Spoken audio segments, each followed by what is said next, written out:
Yan na siya. Magluluto ako ng mustasa, guys. Yan. Binili ko sa Dekar Center. Dala-dala ng Pinay nagtitinda ng mga gulay. Igisa natin ng kamatis. Ayan, garlic and ginger. And onion. Tapos ito, green hot chili. Sahog nito ay tuna. Ayan, tuna sardines. Sliced mustard. Ayan. Gisa ng bawang. At saka sibuyas. Ayan. Ayan, nagisa ng bawang, sibuyas, kamatis. Lagay natin ang tuna. Ayan. Paminta.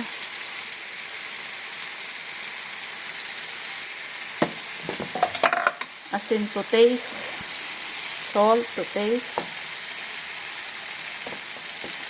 Kunti lang pala, lalagyan ko mamaya ng patis.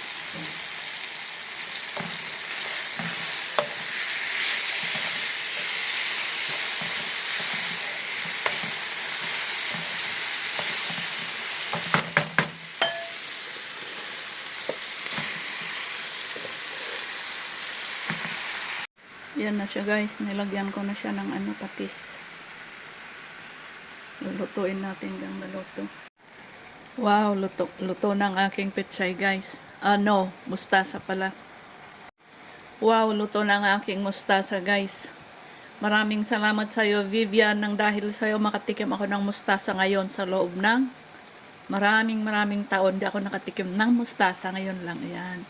Sarap kaya siya. Tikman natin. Sarap.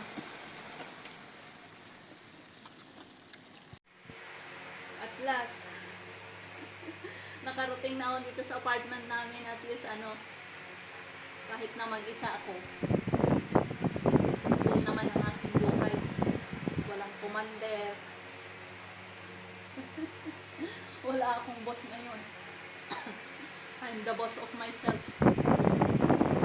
Sarap ng pakiramdam, magiging free. I'm free at last. Even though I'm alone here, but it's okay. I feel better. Ayan.